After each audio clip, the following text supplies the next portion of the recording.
Hello everyone! So welcome to the problem solving section of this review session. I assume na tapos na kayo sa multiple choice. And dahil handa na kayo na mag-aral for this part, make sure to have your pens and papers ready, your scientific calculators of course, and yung handout din talaga na prepare namin sa inyo. I really encourage na meron kayo on your hand right now para mas madali nyo ma-absorb yung mga concepts na tinuturo namin ngayon. So, ayun. But before we start, let's first have a motivational message from Sir Adele. This is actually pre-pandemic pa and hanggang ngayon binabasa ko pa rin, especially at the toughest times. So, pause this video kung gusto niyo pa tong basahin. But, ayun, I have to start na para mas mabilis tayong matapos. Okay? So, here we have our very first problem for this review session. Basahin natin para ma-digest. So, here is a resistor, a silicon resistor, not drawn to scale, doped uniformly with an aluminum concentration of 2 times 10 to the power of 16 and an arsenic concentration of 1 times 10 to the power of 16 over cubic centimeter. Sa resistor nito, meron siyang electron mobility of 1,500 squared centimeter per volt second and yung hole mobility niya na 625 squared centimeter per volt second. Additionally, the setup shown operates at 300 Kelvin, which is obviously room temperature. Okay, so first question. The resistor is under thermal equilibrium and no voltage is applied yet. A. Is the doped silicon N-type or P-type? So, we can actually deduce na if the silicon is N-type or P-type just by observing yung concentration ng resistor mo. But ayun, recall muna natin na sa N-type, ang dapat na nagdo-dominate na concentration is NP, your donor concentration. Because your donors are actually the ones who donate electrons dun sa semiconductor mo. And at the same time, kung may nagdo-donate ng electrons, meron nag-a-accept ng electrons mula dun. And yun yung acceptor. Kapag nagdo-dominate yung acceptor concentration mo, your semiconductor is apparently a P-type. So let's observe muna dun sa given natin. We have yung aluminum and yung arsenic. The aluminum has a concentration of this much and aluminum is nasa group 3 ng periodic table. And sa group 3, they actually have 3 valence electrons in their outer shell. So this means your aluminum is an acceptor because it's accepting donations kasi may kulang silang isa, hindi sila mag-4. Meron pang spare room para dumaloy yung mga electrons. And similarly, your arsenic is actually group 5. And sa group 5, they have 5 valence electrons in their outer shell. So sila yung nagdo-donate yung mga electrons. Therefore, we can say that the arsenic concentration is the donor concentration. So let's observe. Yung Ne natin, yung aluminum, mas malaki dun kay arsenic. With that said, we can actually deduce that our resistor is P-type. Gets ba? Kung gets, napakahusay. Let's proceed to the next question. In its energy band diagram, where is the Fermi level located relative to its intrinsic energy level?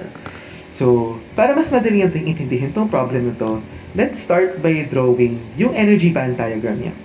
So, alam natin sa energy band diagram, boom, boom. Meron tayo yung EC, yung EV for the valence band, yung EC sa conduction. And for intrinsic semiconductor, yung intrinsic energy level mo, nasa gitna siya palagi sa band gap. And for intrinsic semiconductors, ang Fermi energy mo ay nandito lang. Equal lang sila with your intrinsic. However, we're now doping impurities dun sa semiconductor mo. Therefore, mag-a-adjust yung Fermi level mo. So, recall lang din natin a bit na kapag N-type, yung N-type ang semiconductor, nasa taas ng EI or nasa baba ng EC yung Fermi energy. However, we don't care about this now because we're dealing with a P-type resistor. And for p-type, nasa baba ng EI or nasa taas ng EV yung Fermi energy mo. So, draw ko muna para mas makita natin. Yan, EF. Ang pinapahanap dito is nasaan nakalocate yung EF relative to its EI. So, wow, okay. Meron tayong formula to find yung location ng Fermi energy relative dun sa intrinsic. So, if you still read your slides, you may actually encounter this equation. So, EI minus EF is equal to KT times the natural log of your holes over your intrinsic semiconductor concentration, Ni. So, however, we actually don't know what P is. But however, we could actually get P and N by using these two equations. So, recall natin na for a non-degenerate semiconductor, this equation holds. N plus Na equals P plus Nd. And similarly, Np is equal to Ni squared. So, para mas makuha natin si P, I will interpret N in terms of P. Ano ko lang siya? Divide ko lang siya by P. So, I have P is equal to Ni squared over P. I will plug Ni squared over P dito para P na lang yung term natin. Okay? So, we have Ni squared over P plus Na is equal to P plus Np. I-fast forward ko nito para mas para mas set up ko na yung equation. So, I will have P squared plus P times Na minus Nb minus Ni squared is equal to 0. We're also using Ni as yung regular given, which is yung 1.5 times 10 to the power of 10. What's that? Yun, we will use that throughout this problem. So, ayun, please compute it in your scientific calculators. Pero kung ang nakuha yung value is P is equal to 10 to the power of 16, you are correct. So, we will plug this in. We will plug this value of P kay EI over EF. So, ayan. Let's find for the value. KT times natural log of P over Ni. So, please plug in yung values. Please plug in yung values na meron tayo. Yung Boltzmann constant, nasa handout siya. But it should be 1.3 wait lang. 1.38064 times 10 to the power of 23 times 300 times this. So, dapat ang makakuha niyong value dito is 0.347 EV, electron volts. So, this is what is being referred to. The distance between them is 0.347 EV. Therefore, we can say na yung location niya, ang location ng EF mo is 0.347 electron volts below your intrinsic energy level. Gets? Kung na-gets, napakahusay. Very good. So, okay. Sa third question, ano yung resistance ng resistor mo? So, dito na tayo magkakanda gulo-gulo. But please bear with us. So, we know na yung resistor mo follows the formula of rho L over A, but it's also interpreted as the length over conductivity times the cross-sectional area na pagdadaanan ng current. Mas okay siya dito para di ko na aabalahin yung pag-i-inverse pa ng ng conductivity mo, because that could probably be a big risk na talaga. So, ayun, let's first find muna yung conductivity mo. We know that the general form for conductivity is your charge multiplied by hole times the whole mobility plus N, your electron, plus the electron mobility. So, ma-compute natin actually from the first part na yung N mo is actually 22,500. However, this is from the quadratic equation from the previous item. But, since sobrang laki ng P mo, which is 10 to the power of 16, this can actually be approximated as a zero kasi sobrang liit niya. Because your P is much greater than N. So we might as well ignore the contributions of N in this problem. So we will have QP times electron mobility. So this is gonna be 1.602 times 10 raised to the power of negative 19, 10 to the power of 16, then 625. I suggest na i-complete nyo na to, but if ever, ang na-compute nyo dapat is 1.00125 over centimeter. So be mindful, your unit is in centimeters because it doesn't really make sense for a resistor to be in meters. It's much more standardized and mas intuitive na in centimeters siya actually. So, dapat, kung centimeters ang kung centimeters yung sa conductivity, dapat yung mga values ng lengths and areas na ilalagay natin sa resistor formula ay dapat naka-centimeter din. Hopefully that makes sense. Because kung mag-meters pa, edi wala, ligwak na. So, compute natin yung... Let's compute for the resistivity of resistance of the resistor. So, R is equal to...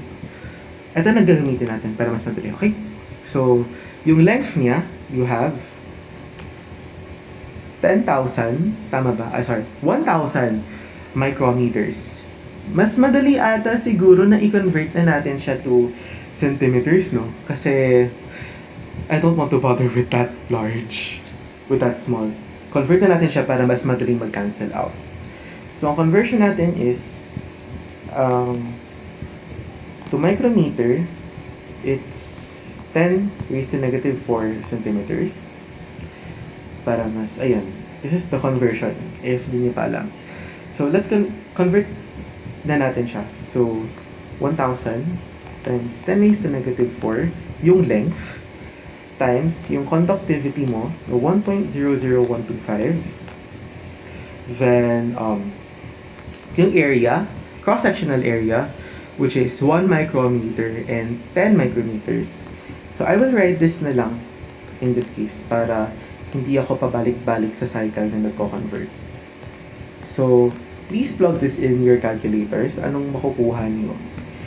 Kung ang nakuha niyo is 998.751 kilo ohms, that is the correct answer. Very good job. So, let's proceed with part 2. This is just a continuation of problem 1. So, suppose we're now applying 2 volts dun sa resistor mo. This part. Ito. We want to look for the applied electric field and the total drift current velocity and the diffusion and drift velocities. So, let's proceed with this problem. So, mas madali atang kunin dito yung total drift current density. Because, normally, ang tinuro sa atin is J drift is equal to your conductivity times the electric field. However, wala din tayo ng electric field. We will just be determining it pa muna. We can, however, interpret it for a different way. What could that be? So, your drift current velocity can also be interpreted as the drift current over the cross-sectional area na pagdadaluyan ng current. This makes sense, okay? Next, how do we interpret drift current? So, alam natin, let's go back to the definition of terms. na ang drift current is the current caused due to the presence of an electric field, due to a voltage source similarly. But ayun, we have a voltage source as shown, it's 2 volts. So, we can interpret this as the voltage over the resistance. Meron na tayong voltage, that's 2 volts. Meron na rin tayo ng resistance, that's 998 point, ganun. Basta yung nakuha natin kanina. Therefore, we can interpret the drift velocity as your voltage over resistance times the cross-sectional area. Naka-follow ba? Sige. Let's plug this in. So, yung resistance niya is 998.751K. Cross-sectional area, yung nakuha natin, which is 10 to negative 4, then 10 to negative 3. Sorry, minental ko na. And yung voltage sa taas, it's 2 volts. Nakaka-follow? I also recommend na wag eto mismo i-plug in nyo. And much preferred na yung non-rounded term yung gagamitin para mas accurate tayo. But if in the case of this question, dapat ang makuha niyong value is 20.025 amperes per square centimeter. Kung nakuha niyo man to, then congratulations, may points na kayo sa exam. Ooh. So, ayun. Hopefully nagigets niyo pa yung ito. So, dahil meron na tayong J-drift, your drift velocity, we can actually find na yung electric field. So, okay, let's start. Plug and play na lang natin. So, your electric field, magnitude of the electric field rather, is equal to your drift current density over your conductivity. We have these values prepared na. So, it's 20.025. Buti naman sakto siya. Over yung conductivity na 1.00125. Please plug this in your calculators. And I hope na nakuha nyo is 20 volts per centimeter. Nakuha ba? Sorry. Okay. Hopefully nakaka-follow through pa kayo. So, next question. Pinapahanap naman yung diffusion and drift velocities. Okay, but for this one, what is a diffusion current? Diffusion current muna. Kasi diba, sa drift, it's due to the presence of an electric field. However, sa diffusion current, it's actually due sa non-uniform doping ng isang semiconductor. Because diffusion is movement from high concentration to low concentration. However, sa resistor mo, it's uniformly doped. Yung aluminum mo kanina binanggit na uniformly doped. Check natin. Ito raw, doped uniformly. Kasi ito rin, uniform doping din. So wala tayong non-uniform doping. Equal lang yung concentration ng mga charges. Density ng mga charges rather. So what does this mean? Hindi siya nagdi-diffuse. Therefore, wala kang diffusion velocities at all. So, your whole velocity for whole diffusion velocity is also the same as your electron diffusion velocity. It's just 0. Because there's no uneven charge densities. Hopefully that makes sense. However, we do have the presence of a drift velocity because we're subjecting it to an electric field caused by, of course, the voltage source. So, recalling sa formula, your whole drift velocity is equal to your whole mobility times the electric field. All of these are provided na, so just plug and play. So 625, sorry. You may start doing it na sa calculators, but it's 625 squared centimeter per volt second times 20 volt per centimeter.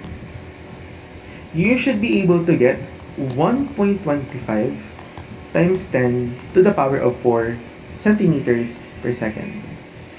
Similarly, yung electron drift, the formula for this is negative of the electron mobility times your electric field. This makes sense kasi